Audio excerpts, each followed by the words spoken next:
ಹಲಸಿನ ಹಣ್ಣನ್ನು ತಿಂದು ಬೀಜವನ್ನು ಎಸಿತಿದ್ದೀರಾ? ಹಾಗಾದರೆ ಈ ವಿಡಿಯೋವನ್ನು ಸ್ಕಿಪ್ ಮಾಡ್ದೇ ಪೂರ್ತಿಯಾಗಿ ನೋಡಿ. ಇನ್ಮೇಲಿಂದ ನೀವು ಹಲಸಿನ ಬೀಜನ ಎಸೆಯೋದಿಲ್ಲ, ಅದ್ರ ಬದಲಾಗಿ ಈ ಥರ ಸ್ವೀಟನ್ನು ಮಾಡಿ ತಿನ್ಬೋದು. ಹಾಯ್ ಫ್ರೆಂಡ್ಸ್, ಎಲ್ರಿಗೂ ನಮಸ್ಕಾರ. ಇವತ್ತಿನ ವಿಡಿಯೋದಲ್ಲಿ ಹಲಸಿನ ಬೀಜ ಉಪಯೋಗಿಸ್ಕೊಂಡು ಉಂಡೆ ಯಾವ ಥರ ಮಾಡೋದು ಅಂತೇಳಿ ತೋರಿಸ್ಕೊಡ್ತಾ ಇದ್ದೀನಿ. ಮೊದಲಿಗೆ ಹಲಸಿನ ಬೀಜವನ್ನು ಹುರ್ಕೋಬೇಕು. ನಾನಿಲ್ಲಿ ಒಂದು 30 ಹಲಸಿನ ಬೀಜವನ್ನು ತೊಗೊಂಡಿದ್ದೀನಿ. ಹಲಸಿನ ಬೀಜನ ನಾವು ಬಿಸಿಲಲ್ಲಿ ಚೆನ್ನಾಗಿ ಒಣಗಿಸಿರಬೇಕು. ಒಣಗಿಸಿದ ನಂತರನೇ ಹುರ್ಕೋಬೇಕು. ಹಸಿ ಇರುವಾಗಲೇ ಹುರ್ಕೊಂಡ್ರೆ ಅದು ತುಂಬಾ ಮೆತ್ತಗಿರುತ್ತೆ, ಪುಡಿ ಮಾಡುವಾಗ ಚೆನ್ನಾಗಿ ಪುಡಿ ಆಗೋದಿಲ್ಲ. ಹಾಗಾಗಿ ಒಣಗಿದ ನಂತರನೇ ನಾವು ಇದನ್ನು ಹುರ್ಕೋಬೇಕು. ಹುರಿಯುವಾಗ ನಾವು ಇದನ್ನು ಮೀಡಿಯಮ್ ಫ್ಲೇಮ್ನಲ್ಲೇ ಹುರ್ಕೋಬೇಕು. ಹೈ ಫ್ಲೇಮ್ನಲ್ಲಿ ಹುರಿದ್ವಿ ಅಂತ ಹೇಳಿದರೆ ಸಿಪ್ಪೆ ಬೇಗ ಕಪ್ಪಾಗುತ್ತೆ, ಆದರೆ ಬೀಜ ಒಳಗಡೆ ಹುರಿದಿರೋದಿಲ್ಲ.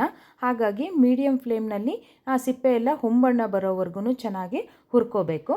ಹುರಿದ ನಂತರ ಇದನ್ನು ಒಂದು ಬೌಲಿಗೆ ತೆಗೆದಿಟ್ಕೊಳ್ತಾ ಇದ್ದೀನಿ.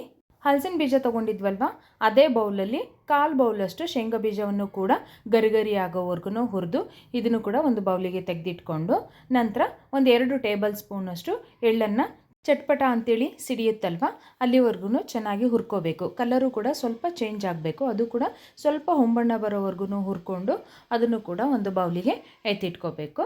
ನಂತರ ಅದೇ ಬೌಲಲ್ಲಿ ಒಂದು ಅರ್ಧ ಬೌಲಷ್ಟು ಒಣ ಕೊಬ್ಬರಿನ ತುರಿದು ಇದನ್ನು ಕೂಡ ಹುರ್ಕೋಬೇಕು. ಕೊಬ್ಬರಿದು ಕಲರ್ ಏನು ಚೇಂಜ್ ಆಗೋದು ಬೇಡ, ಅದು ಸ್ವಲ್ಪ ಗರಿ ಆಗೋವರೆಗೂ ಹುರ್ಕೊಂಡ್ರೆ ಸಾಕಾಗುತ್ತೆ.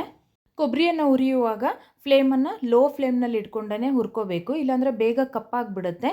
ಕೊಬ್ಬರಿ ಕಪ್ಪಾಯಿತು ಅಂತ ಹೇಳಿದರೆ ಉಂಡೆದು ರುಚಿ ಅಷ್ಟಾಗಿ ಚೆನ್ನಾಗಿ ಅನಿಸೋದಿಲ್ಲ. ಹಾಗಾಗಿ ಸ್ವಲ್ಪ ಗರಿ ಆಗೋವರೆಗೂ ಹುರಿದು ತೆಗೆದಿಟ್ಕೊಂಡ್ರೆ ಸಾಕಾಗುತ್ತೆ. ನಂತರ 1 ಟೀ ಸ್ಪೂನಷ್ಟು ತುಪ್ಪವನ್ನು ಹಾಕ್ಕೊಂಡು ಒಂದು 10 ಗೋಡಂಬಿ 10 ಬಾದಾಮಿಯನ್ನು ಹುರ್ಕೊಳ್ತಾ ಇದ್ದೀನಿ. ಇದನ್ನು ತುಪ್ಪ ಹಾಕ್ದೇನೂ ಕೂಡ ಹಾಗೇ ಹುರ್ಕೋಬೋದು. ನಾನಿಲ್ಲಿ ತುಪ್ಪ ಹಾಕಿ ಹುರಿತಾ ಇದ್ದೀನಿ. ತುಪ್ಪ ಹಾಕ್ದೇ ಹುರಿದ್ರೆ ಮೇಲೆ ಕಪ್ಪಗಾಗ್ಬಿಡುತ್ತೆ ಗೋಡಂಬಿ ಮತ್ತು ಬಾದಾಮು. ತುಪ್ಪ ಹಾಕಿ ಹುರಿಯೋದ್ರಿಂದ ಈ ಥರ ಹೊಂಬಣ್ಣ ಬರುತ್ತೆ. ಹಾಗಾಗಿ ನಾನು ತುಪ್ಪದಲ್ಲೇ ಹುರ್ಕೊಳ್ತಾ ಇದ್ದೀನಿ. ಬೇಡ ಅನ್ನೋರು ಹಾಗೇ ಹುರ್ಕೋಬೋದು. ಇವಾಗ ಹಲಸಿನ ಬೀಜ ತಣ್ಣಗಾಗಿದೆ, ಇದನ್ನು ಸಿಪ್ಪೆ ಬಿಡಿಸ್ಕೋಬೇಕು. ಹಲಸಿನ ಬೀಜ ಹುರಿದು ಸಿಪ್ಪೆ ಬಿಡಿಸೋದ್ರಿಂದ ಈಸಿಯಾಗಿ ಸಿಪ್ಪೆ ಬಿಡಿಸ್ಕೋಬೋದು. ಹಸಿದನ್ನು ಬಿಡಿಸುವಾಗ ಸ್ವಲ್ಪ ಕಷ್ಟ ಅಂತ ಅನಿಸುತ್ತೆ, ಹಾಗಾಗಿ ಹುರಿದ ನಂತರನೇ ಸಿಪ್ಪೆ ಬಿಡಿಸ್ಕೋಬೇಕು. ಇಲ್ಲಿ ಎಲ್ಲ ಬೀಜದನ್ನು ಕೂಡ ಸಿಪ್ಪೆ ತೆಗೆದಿಟ್ಕೊಂಡಿದ್ದೀನಿ. ಇವಾಗ ಇದನ್ನು ಒಂದು ಮಿಕ್ಸಿ ಜಾರಿಗೆ ಹಾಕಿ ಎಷ್ಟು ನುಣ್ಣಗೆ ಪುಡಿ ಮಾಡ್ಕೊಳ್ಳೋಕ್ಕೆ ಸಾಧ್ಯನೋ ಅಷ್ಟು ನುಣ್ಣಗೆ ಇದನ್ನು ಪುಡಿ ಮಾಡ್ಕೋಬೇಕು. ಹಲಸಿನ ಬೀಜವನ್ನು ತುಂಬ ನುಣ್ಣಗೆ ಪುಡಿ ಮಾಡಲಿಕ್ಕೆ ಬರೋದಿಲ್ಲ, ಇದು ಸ್ವಲ್ಪ ರವೆ ಥರನೇ ಇರುತ್ತೆ, ಪರವಾಗಿಲ್ಲ, ಅದೇ ಥರನೇ ಇರಲಿ. ಈ ರುಬ್ಬಿರೋ ಅಂಥ ಪುಡಿಯನ್ನು ನಾನು ಒಂದು ಪ್ಲೇಟಿಗೆ ಹಾಕ್ಕೊಂಡು ಇವಾಗ ಹುರಿದಿಟ್ಕೊಂಡಿದ್ವಲ್ವ ಕೊಬ್ಬರಿ, ಶೇಂಗಾ ಬೀಜ ಮತ್ತು ಡ್ರೈ ಫ್ರೂಟ್ಸ್ಗಳನ್ನು ಹಾಕಿ ಪುಡಿ ಮಾಡ್ಕೊಳ್ತಾ ಇದ್ದೀನಿ. ಶೇಂಗಾ ಬೀಜದ್ದು ಸಿಪ್ಪೆ ತೆಗೆದಿಲ್ಲ ನಾನು, ನಿಮಗೆ ಇಷ್ಟ ಇಲ್ಲ ಅನ್ನೋದಾದರೆ ಸಿಪ್ಪೆ ತೆಗೆದು ಪುಡಿ ಮಾಡ್ಕೋಬೋದು. ಪುಡಿ ಮಾಡ್ಕೊಂಡ ನಂತರ 3/4 ಬೌಲಷ್ಟು ಬೆಲ್ಲವನ್ನು ಪುಡಿ ಮಾಡಿ ಸೇರಿಸ್ಕೊಳ್ತಾ ಇದ್ದೀನಿ.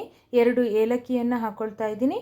ಮತ್ತು ಆವಾಗಲೇ ಪುಡಿ ಮಾಡಿ ಇಟ್ಕೊಂಡಿದ್ವಲ್ವ ಹಲಸಿನ ಬೀಜದ ಪುಡಿ, ಅದನ್ನು ಕೂಡ ಹಾಕ್ಕೊಂಡು ಒಟ್ಟಿಗೆ ಎಲ್ಲದನ್ನು ಮಿಕ್ಸಿ ಮಾಡ್ಕೋಬೇಕು. ಈ ಥರ ಮಾಡ್ಕೊಳ್ಳೋದ್ರಿಂದ ಈ ಹಲಸಿನ ಬೀಜ ಮತ್ತು ಬೆಲ್ಲ, ಆಗಲೇ ಡ್ರೈ ಫ್ರೂಟ್ಸು, ಕೊಬ್ಬರಿ ಎಲ್ಲ ಕೂಡ ಚೆನ್ನಾಗಿ ಹೊಂದ್ಕೊಳ್ಳುತ್ತೆ. ಉಂಡೆ ಕಟ್ಟಲಿಕ್ಕೆ ನಮಗೆ ಈಸಿ ಆಗುತ್ತೆ. ಈ ಥರ ಮಿಕ್ಸಿ ಮಾಡ್ಕೊಂಡಿರೋದನ್ನು ಒಂದು ಪ್ಲೇಟಿಗೆ ಟ್ರಾನ್ಸ್ಫರ್ ಮಾಡಿಕೊಂಡು ಆವಾಗಲೇ ಹುರಿದು ತೆಗೆದಿಟ್ಕೊಂಡಿದ್ವಲ್ವ ಎಳ್ಳು, ಅದನ್ನು ಕೂಡ ಹಾಕ್ಕೋಬೇಕು. ಎಳ್ಳನ್ನು ನಾವು ಮಿಕ್ಸಿ ಮಾಡೋದು ಬೇಡ, ಅದು ಬಾಯಿಗೆ ಸಿಗ್ತಾ ಇದ್ದರೆ ಚೆನ್ನಾಗಿ ಅನಿಸುತ್ತೆ ಉಂಡೆನಲ್ಲಿ. ಹಾಗಾಗಿ ಹಾಗೇ ಸೇರಿಸ್ಕೊಳ್ತಾ ಇದ್ದೀನಿ. ಎಳ್ಳನ್ನು ಹಾಕಿ ಚೆನ್ನಾಗೊಮ್ಮೆ ಎಲ್ಲದನ್ನು ಹೊಂದ್ಕೊಳ್ಳೋ ಥರ ಮಿಕ್ಸ್ ಮಾಡ್ಕೋಬೇಕು. ಮಿಕ್ಸ್ ಮಾಡ್ಕೊಂಡ ನಂತರ ನಮಗೆ ಯಾವ ಸೈಜಿಗೆ ಬೇಕೋ ಆ ಸೈಜ್ಗೆ ಉಂಡೆಗಳನ್ನು ಮಾಡಿಕೊಂಡ್ರೆ ನಮಗೆ ಹಲಸಿನ ಬೀಜದ ಉಂಡೆ ರೆಡಿ ಆಗುತ್ತೆ. ಈ ಉಂಡೆಗಳನ್ನು ಮಾಡಲಿಕ್ಕೆ ಪಾಕ ತೆಗಿಯೋದು ಬೇಡ, ಅಥವಾ ಯಾವುದೇ ಥರದ ಹಾಲು, ತುಪ್ಪ ಏನು ಉಪಯೋಗಿಸ್ದೇ ನಾವು ಉಂಡೆಗಳನ್ನು ಈಸಿಯಾಗಿ ಮಾಡ್ಕೋಬೋದು. ಉಂಡೆ ಕೈಯಲ್ಲಿ ಮಾಡ್ಕೊಂಡ ನಂತರ ಈ ಥರ ಅಂಗೈಯಲ್ಲಿ ಹೊರಳಿಸೋದ್ರಿಂದ ಆ ಉಂಡೆಗೆ ಒಂದು ಶೈನಿಂಗ್ ಬರುತ್ತೆ.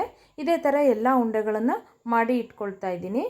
ಈ ಉಂಡೆಗೆ ಡ್ರೈ ಫ್ರೂಟ್ಸ್ಗಳನ್ನು ಹಾಕಲೇಬೇಕು ಅಂತೇನಿಲ್ಲ, ಬರೀ ಶೇಂಗಾ ಬೀಜ ಕೊಬ್ಬರಿಯನ್ನು ಉಪಯೋಗಿಸಿ ಕೂಡ ಉಂಡೆಗಳನ್ನು ಮಾಡ್ಕೋಬೋದು. ಈ ಹಲಸಿನ ಬೀಜನೇ ತುಂಬ ನ್ಯೂಟ್ರಿಷಿಯಸ್ಸು, ಇನ್ನೊಂದು ಸ್ವಲ್ಪ ಹೆಲ್ದಿ ಮಾಡ್ಬೋದು ಅಂತೇಳಿ ನಾನು ಡ್ರೈ ಫ್ರೂಟ್ಸನ್ನು ಹಾಕಿರೋದು. ಬೇಡ ಅನ್ನೋರು ಸ್ಕಿಪ್ ಕೂಡ ಮಾಡ್ಬೋದು.